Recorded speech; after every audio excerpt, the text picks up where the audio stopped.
Deux grands constats et un troisième. Deux grands constats qui sont souvent bien compris dans nos milieux et un troisième qui ne l'est pas. D'abord, dans nos milieux, beaucoup de frères et sœurs ont bien compris comment on entre en bonne relation avec Dieu. C'est par la foi seule, uniquement en plaçant sa confiance en Dieu et non par ses propres bonnes actions. Le seul moyen par lequel nous pouvons être acceptés par Dieu, c'est la mort de son Fils. Jésus-Christ, Dieu et homme en une seule personne, était qualifié pour recevoir la punition que nos fautes entraînent. Nos fautes sont mises au compte du Christ et sa vie parfaite est mise à notre compte.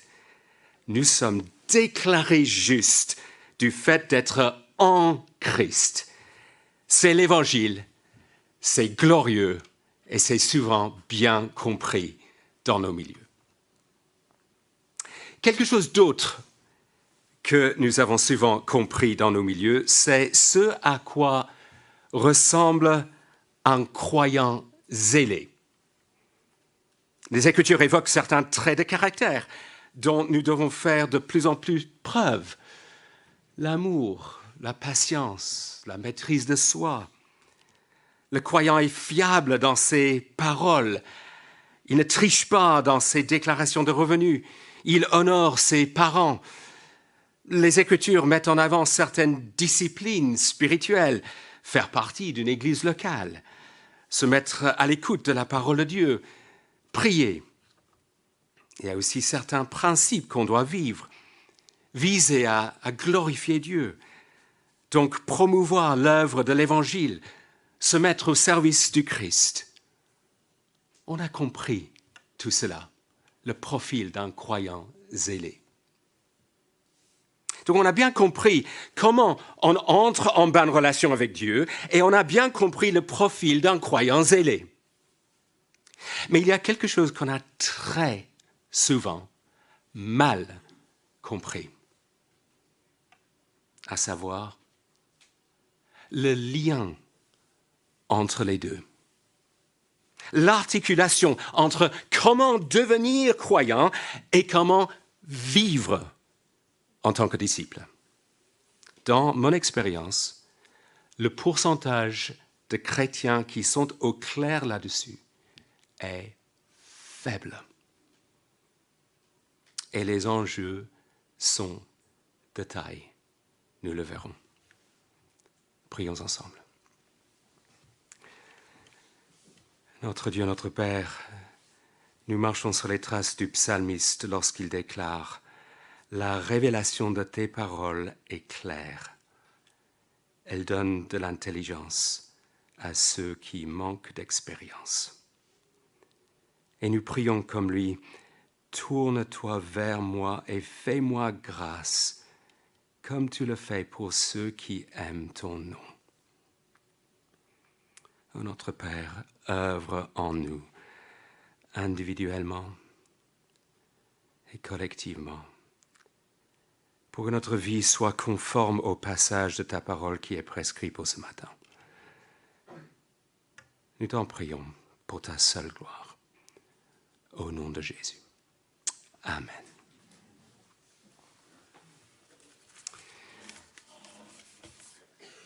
Vous allez trouver ça hallucinant. Mais il y a deux universités en Angleterre qui décernent le diplôme de master sans qu'on ait travaillé pour le recevoir. J'ai fréquenté l'une de ces universités. J'ai ici 2 diplômes.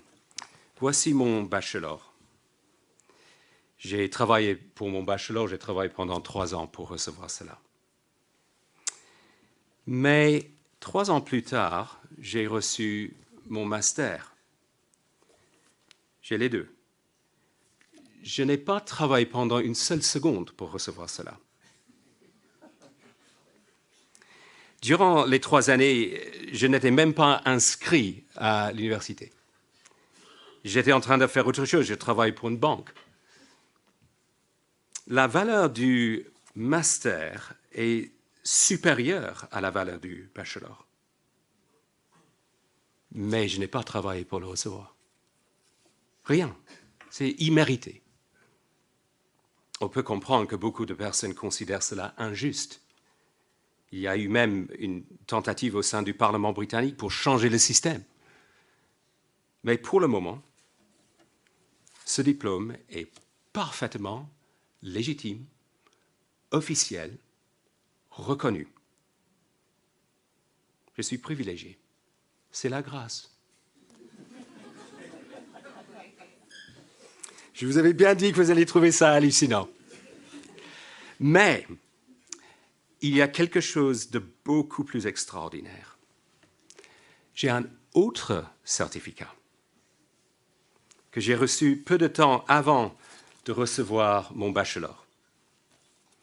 Ce certificat-là déclare que j'ai vécu une vie parfaite, que j'ai été sans faute en action, en parole et en pensée. Ce certificat-là est signé par Dieu. Je l'ai ici. Je n'ai rien fait pour le recevoir. C'est immérité. Et pourtant, parfaitement légitime. Je suis privilégié. C'est la grâce. Or, il faut quand même savoir que je n'aurais pas reçu mon master si j'étais allé en prison durant les 3 années ou si mon casier judiciaire n'était pas resté vierge. Mais la déclaration comme quoi j'avais vécu une vie parfaite a été faite malgré mon casier judiciaire vis-à-vis de Dieu, malgré mes fautes, ma rébellion, mes péchés. Pareil pour toi, lorsque toi, tu as placé ta foi en Jésus-Christ. Et voilà pour ce qui est du début de la vie chrétienne. On entre en bonne relation avec Dieu gratuitement, comme pour mon master. Mais qu'en est-il de la suite de la vie chrétienne? C'est là l'enjeu de l'épître aux Galates. On l'a vu déjà dans les 2 premières prédications dans cette série, et cela se dégage encore plus clairement du début du chapitre 3 et du chapitre 5. Les faux docteurs essayaient d'influencer les Galates de la manière suivante. Chers Galates, vous êtes devenus chrétiens et c'est fantastique. Et c'est par la foi seule, c'est par le Christ seul, c'est par la grâce seule, c'est fantastique. Mais maintenant, il faut mener une vie de croyants zélés. Cela veut dire respecter la loi de Dieu, la Torah, donc la circoncision, le sabbat, les règles alimentaires du genre pas de porc, pas de moule, pas de boudin. Et Paul répond ainsi, et c'est notre premier point. Non, il y a une seule façon de vivre dans la perspective de la justification. Il y a une seule façon de vivre dans la perspective de la justification. Relisons les versets 15 et 16. Nous sommes des Juifs de naissance et non des pécheurs issus des autres nations. Cependant, nous savons que ce n'est pas sur la base des œuvres de la loi que l'homme est déclaré juste, mais au moyen de la foi en Jésus-Christ. Ainsi, nous aussi, nous avons cru en Jésus-Christ afin d'être déclarés justes sur la base de la foi en Christ et non des œuvres de la loi, puisque personne ne sera considéré comme juste sur la base des œuvres de la loi. J'attire votre attention sur la fin du verset 16 là, parce que cela va nous aider à comprendre ce qui est en cause ce matin. Personne ne sera considérés comme justes sur la base des œuvres de la loi. Être considéré juste est la même chose qu'être déclaré juste, c'est la même chose qu'être prononcé juste, c'est la même chose qu'être justifié. Or, nous avons raison de penser qu'on est justifié lorsqu'on devient croyant. Je pourrais vous montrer ça très clairement à partir de Romains 5, 1. Je pourrais vous montrer ça à partir de cet épître, Galates 3, 6, par exemple. Mais la justification a aussi une dimension future. Il ne suffit pas d'être déclaré juste au début de la vie chrétienne si l'on est condamné lors du jour du jugement. Cette dimension future, on la trouve à la fin du verset 16. Personne ne sera considéré comme juste, sera lors du jour du jugement, vous comprenez. La question dans cet épître n'est pas de savoir comment on peut être justifié au début de la vie chrétienne, mais comment on peut être justifié à la fin. Et les faux docteurs disaient, peu importe si vous étiez en règle avec Dieu au début de votre chrétienne, moi je veux savoir comment vous allez vous maintenir en règle avec Dieu en vue du jugement final. Et pour cela, je vous le dis, ce sont les faux docteurs qui parlent, vous devez prendre la loi de Dieu au sérieux. Et Paul répond, absolument pas. Il le dit 3 fois dans le verset 16. Autrement dit, c'est important. Je vais relire le verset 16, parce que je voudrais que vous comptiez les 3 fois. Merci. Je vais même faire appel à mes lunettes.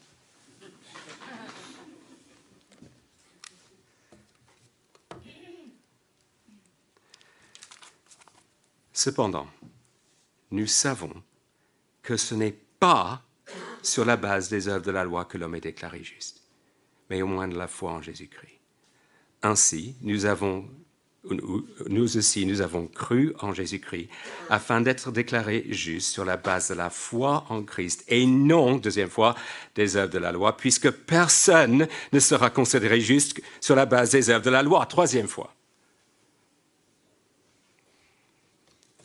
Mais on pourrait se demander, c'est quoi le problème exactement? Pourquoi les Galates ne pouvaient-ils pas être zélés pour les choses de Dieu? Vouloir respecter sa loi, c'est pas bien. La réponse que cette lettre donne, c'est qu'on ne peut pas séparer cette loi, la loi de Moïse, d'un régime particulier. Il s'agit de l'ancienne alliance. D'après ce régime, on ne pouvait pas être justifié à moins d'obéir parfaitement à tout ce qu'il y a dans cette loi, ce qui était impossible. Il fallait un autre régime, la nouvelle alliance, selon laquelle on pouvait être justifié en Christ. Vous allez me dire, mais nous n'aspirons pas à vivre sous la loi de Moïse. Nous ne courons pas le risque de penser qu'on doit essayer de se maintenir en règle avec Dieu au moyen de la circoncision, des règles alimentaires, genre pas de côtelettes de porc ou du respect du sabbat. Nous avons compris que le régime a changé. Oh, d'accord, c'est très bien, je l'espère bien. Mais dans nos milieux, les adventistes du 7e jour imposent le respect du sabbat, du samedi, suivant la loi de Moïse. Et beaucoup de personnes dans nos milieux n'ont pas compris que le catholicisme est comme l'ancienne alliance, qui institutionnalise un régime d'œuvres, qui rejette explicitement la justification par la foi seule, qui embrasse un autre évangile qui n'en est pas un. Dans le catholicisme, on doit soi-même viser à être à la hauteur. Hier, à l'Institut biblique où je travaille, une collègue qui avait été catholique a expliqué ce que cela avait donné pour elle. Beaucoup de temps au confessionnal. J'essayais de plaire à Dieu, disait-elle, mais je n'y arrivais pas. Et pourtant, il est à la mode aujourd'hui pour des protestants évangéliques de dire que les catholiques sont nos frères, donc sauvés. Exemple d'une parution récente, Frères séparés, qui parle du catholicisme. C'est une erreur majeure. Je signale qu'il y aura dans le prochain numéro du magazine de l'Institut un article signé Robbie Bellis qui fera l'interaction avec ce livre et expliquera davantage. Pour le moment, je n'en dis pas plus.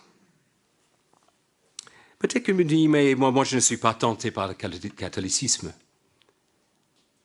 Peut-être. Mais comment menons-nous la vie chrétienne? Dans mon expérience, un pourcentage très élevé de personnes se disant croyants évangéliques n'éprouvent pas beaucoup de joie au jour le jour. Parce qu'ils trouvent que la vie chrétienne est un fardeau. Comme pour ce diplôme, le bachelor, ils travaillent ou essayent de travailler par sentiment de devoir, espérant que ce soit assez, en visant être à la hauteur. Ils savent pourtant qu'ils ne pourront jamais recevoir le diplôme. C'est une triste affaire. Ils viennent à l'église en traînant les pieds. Ils essayent d'avoir un moment pour lire la Bible et prier, mais ils se sentent coupables parce qu'ils n'y arrivent pas trop. Ils essayent d'être patients avec leurs conjoints ou leurs parents ou leurs enfants, mais ça ne marche pas trop et tout est terriblement usant. Interrogeons-nous à ce titre, qu'est-ce qui se passe? Un indice se trouve dans le contexte que vous n'avez pas sous les yeux, mais si vous avez accès au passage de la fois passée, je parle des derniers versets du chapitre, du passage de la fois passée, donc les versets 11 à 14 du chapitre 2. Ce qu'on a vu à la fin de la prédication avec Benjamin dimanche passé. Qu'est-ce qui conduit Pierre à se fourvoyer sur cette question? L'apôtre Pierre, champion de l'Évangile, est amené à se comporter de façon à nier l'Évangile, la justification par la foi seule. Pourquoi? Réponse dans le verset 12. La crainte des autres. Est-ce que cela n'explique pas beaucoup chez nous aussi? La crainte de ce que certaines personnes risquent de penser de nous ou faire contre nous. Et donc, nous savons que nous sommes censés être des croyants zélés. Nous avons compris le profil d'un croyant zélé et nous pensons aux attentes des autres. Ah oui, il faudrait qu'on arrive à temps pour l'Église, sinon les anciens vont remarquer qu'on est en retard. Ah oui, je devrais faire un effort pour me pointer à la réunion de prière au moins une fois de temps en temps, sinon ils vont penser que je ne suis pas très sérieux. Ah non, je ne vais pas chercher de l'aide sur cette question de piété, mon péché récurrent, parce que cela nuirait terriblement à ma réputation si les uns et les autres savaient que j'avais ce problème-là. Je ne fais pas allusion à notre Église, mais vous vous étonneriez de découvrir que certains croyants très respectés et exerçant des responsabilités dans telle Église locale sont paralysés par la peur de tels responsables dans l'Église, la peur que leur prestation ne soit pas considérée comme étant à la hauteur. Et lorsque la prestation n'est pas à la hauteur, ça peut amener la dépression. Et la parole de Dieu répond, il n'y a qu'une façon de vivre, et ce n'est pas comme ça. Ce n'est pas en m'appuyant sur ma propre prestation mais sur celle du Christ. Quelle libération, quelle sécurité, quel soulagement, quelle joie, quelle assurance que de trouver mon identité en Christ, de savoir que Dieu sourit à mon égard. Non pas du fait de ma prestation, il ne va jamais être à la hauteur, mais du fait d'être en Christ. C'est là la seule façon de vivre. Parfois, ce qui se passe, c'est que tel responsable, peut-être frustré par le manque de zèle, essaye de bétonner les bons comportements, de verrouiller le zèle en quelque sorte, de créer les conditions nécessitant telle façon de se conduire. Je peux vous citer l'exemple d'un groupe dont j'ai croisé d'anciens membres en France, un groupe qui s'appelle Kwazisa-Ubuntu. Je cite, « Personne ne peut manquer une réunion, se dire malade, se sentir fatigué. Pour les femmes, il y a une interdiction de porter des bijoux et du maquillage, et seules les jupes ou les robes longues sans fente sont autorisées. Chacun est appelé à ne pas quitter la réunion s'il reste un seul péché non confessé. Le responsable pense qu'une prière générale pour le pardon est trop bon marché et se contente seulement d'une confession détaillée et continue de ses péchés par les membres. Et cela donne lieu à une culpabilité écrasante et ou à une certaine satisfaction de soi si l'on arrive à suivre le mouvement, à cocher les cases. Mais il n'est pas nécessaire d'aller dans des contextes sectaires comme ça pour croiser des membres d'une église qui peuvent se sentir assez satisfaits d'eux-mêmes. Moi, je me sens bien dans ma peau. Parce que si quelqu'un va avoir son diplôme en quelque sorte, c'est bien moi. Bon, j'y réussis. Je me porte volontaire pour toutes sortes de tâches dans l'Église. On peut compter sur moi, c'est précieux pour l'Église en fait. Moi, je vais au-delà de ce qui est suggéré dans les lectures bibliques. Pas très sérieux en fait, c'est juste la base. Moi, j'arrive à lire la Bible en entier chaque année. Je prie au moins 35 minutes par jour, ce qui est plus que pas mal de pasteurs en réalité. Je ne donnerai jamais un livre Harry Potter à mes enfants. Je me repose un jour sur 7 car je reconnais humblement devant Dieu que j'ai des limites. J'évite l'alcool car le corps est le temple du Saint-Esprit. Je sais que c'est rare, mais les meilleurs chrétiens comme moi ne regardent pas de films parce que cela peut polluer les pensées. Netflix, jamais. J'ai parfois distribué des flyers en assez grande quantité à des non-croyants.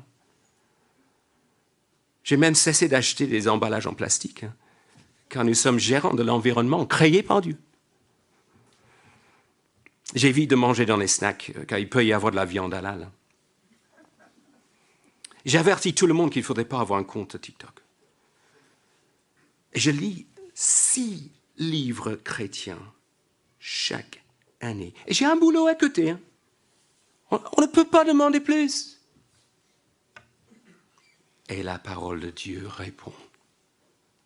Il n'y a qu'une façon de vivre, non pas en m'appuyant sur ma propre prestation, mais en m'appropriant la prestation du Christ. Si nous voulons connaître la joie de la vie chrétienne, nous nous tournerons constamment vers Dieu pour nous rappeler qu'il sourit à notre égard parce que nous sommes en Christ. Je sais qu'en moi-même, je ne suis pas à la hauteur, mais je suis approuvé par Dieu. J'ai reçu mon certificat déclarant que j'ai vécu une vie parfaite et ce certificat est valable pour tous les temps.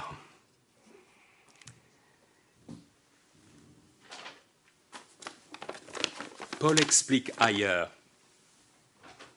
pour enfoncer le clou, Paul explique ailleurs, notre vie est cachée en Christ. Voici notre vie. Voici le Christ, sa vie parfaite représentée par le mouchoir blanc. Nous sommes recouverts par cette vie parfaite qu'il a menée.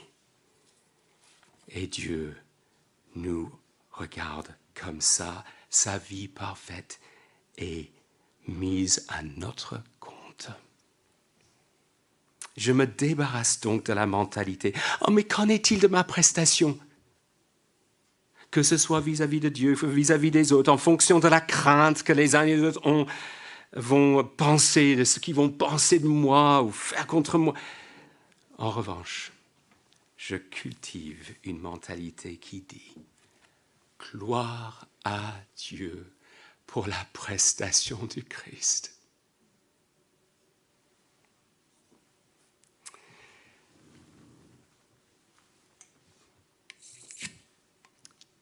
Mais est-ce qu'il n'y a pas un problème là?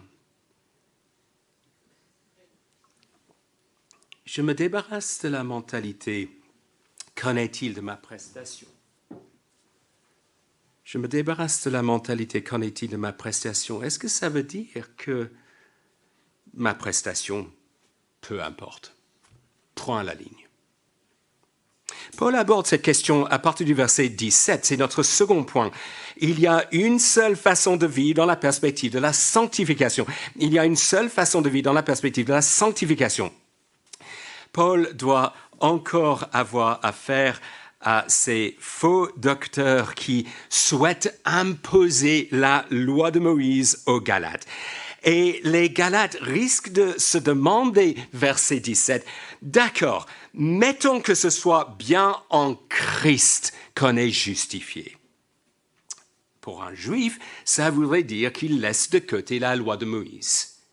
Cela veut dire que le juif est tout aussi barbare que n'importe quel non-juif. Pas très impressionnant en matière d'éthique, là, pour ne pas dire clairement pécheur.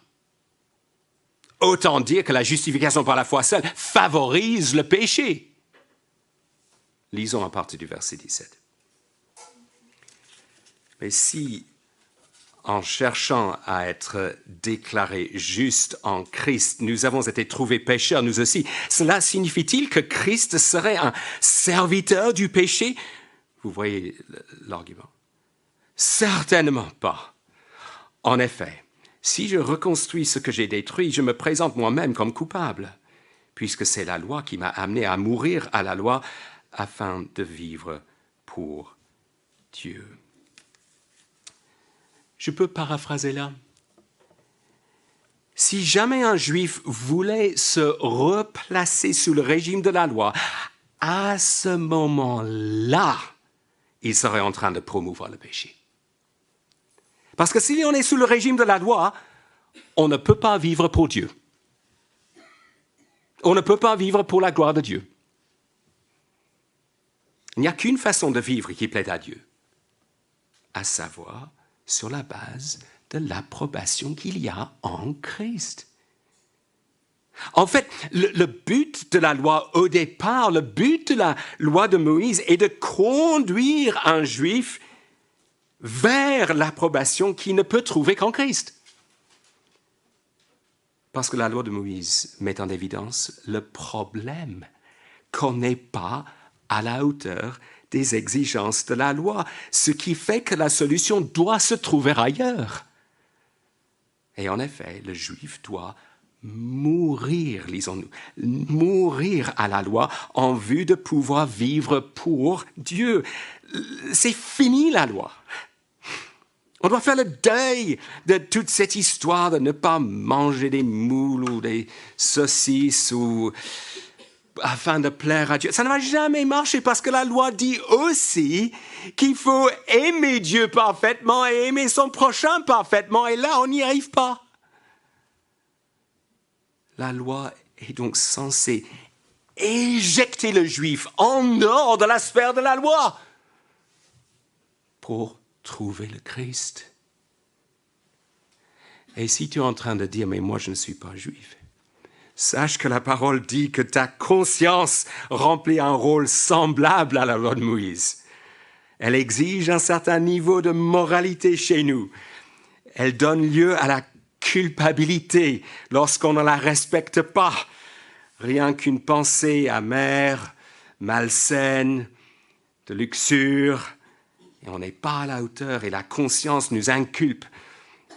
La conscience devrait nous conduire à nous désespérer de nous-mêmes en vue de trouver la solution ailleurs en Christ. Par la foi seule.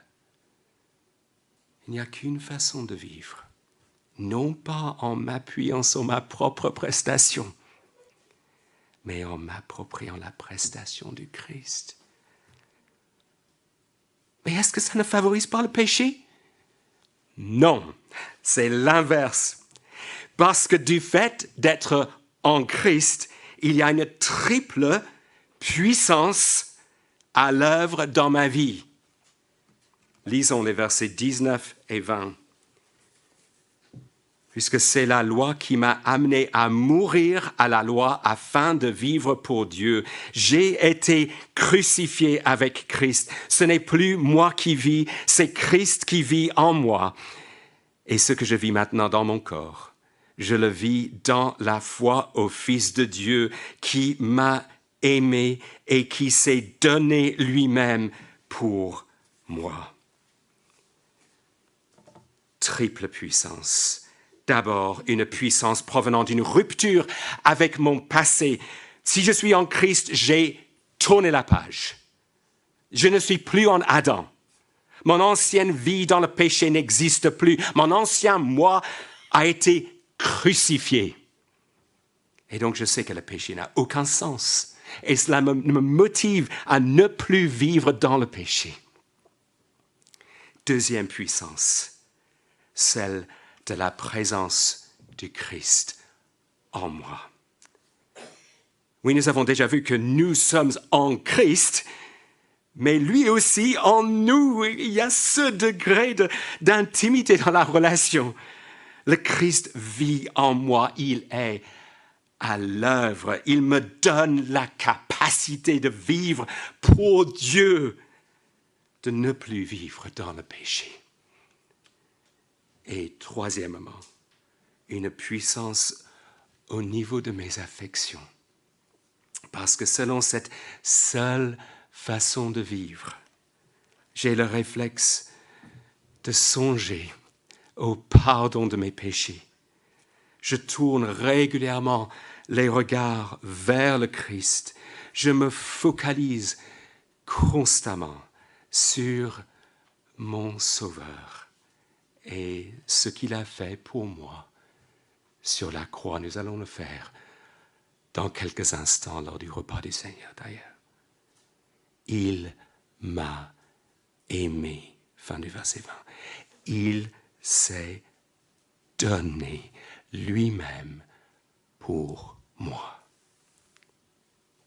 Et donc, une puissance au niveau des affections, parce que lorsque je pense à cela, je n'ai pas envie de pécher contre lui. Vous voyez que chaque partie de ce verset est précieuse dans le combat contre le péché. J'ai été crucifié avec Christ. Ce n'est plus moi qui vis, c'est le Christ qui vit en moi. Et ce que je vis maintenant dans mon corps, je le vis dans la foi au Fils de Dieu qui m'a aimé et qui s'est donné lui-même pour moi. Bref, il ne faudrait pas dire que l'Évangile favorise le péché. Il n'y a qu'une façon de vivre en m'appropriant la prestation du Christ et c'est ainsi qu'on vit pour Dieu. On promeut ainsi la sanctification ou la croissance en maturité. On met ainsi à mort le péché. On devient ainsi de plus en plus le croyant zélé dont on comprend le profil. Un croyant qui souhaite venir à l'église pour Dieu, qui souhaite prier, qui souhaite servir, qui souhaite promouvoir l'évangile, qui souhaite remplir correctement sa déclaration de revenus, qui souhaite faire preuve de bienveillance envers son conjoint. Je conclus là où Paul conclut dans le verset 21. Je vous avais dit au départ que les enjeux sont de taille. Il n'y a qu'une façon de vivre. Et si l'on ne reconnaît pas, qu'est-ce qu'on est en train de faire? Verset 21, regardez s'il vous plaît. Qu'est-ce qu'on est en train de faire?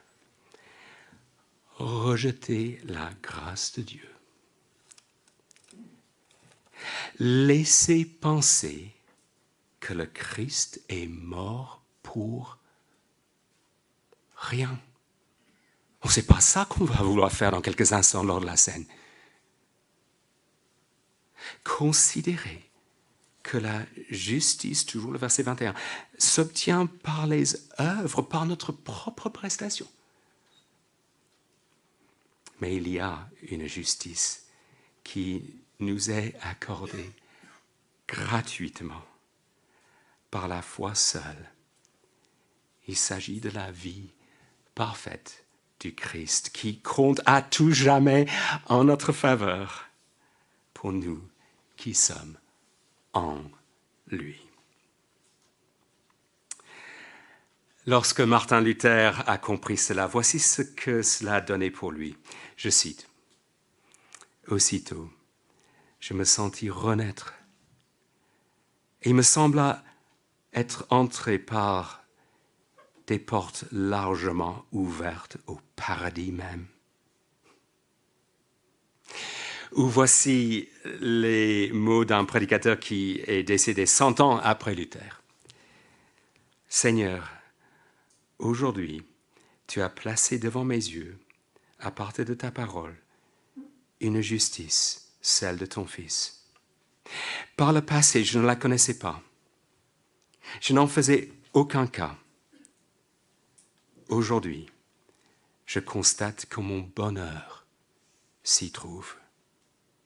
Peu importe ce que je deviendrai dans ce monde. Peu importe ce que deviendra mon nom. Peu importe ce que deviendront mes biens.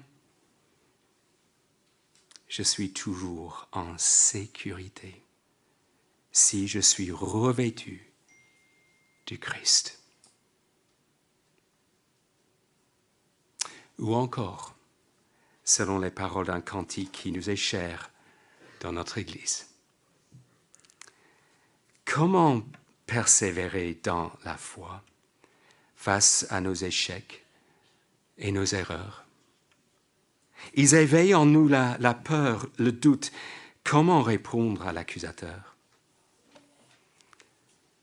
C'est par la croix, où il s'est donné, et par son sang qui lave nos péchés. Par sa justice comptée pour nous en Jésus, nous tenons.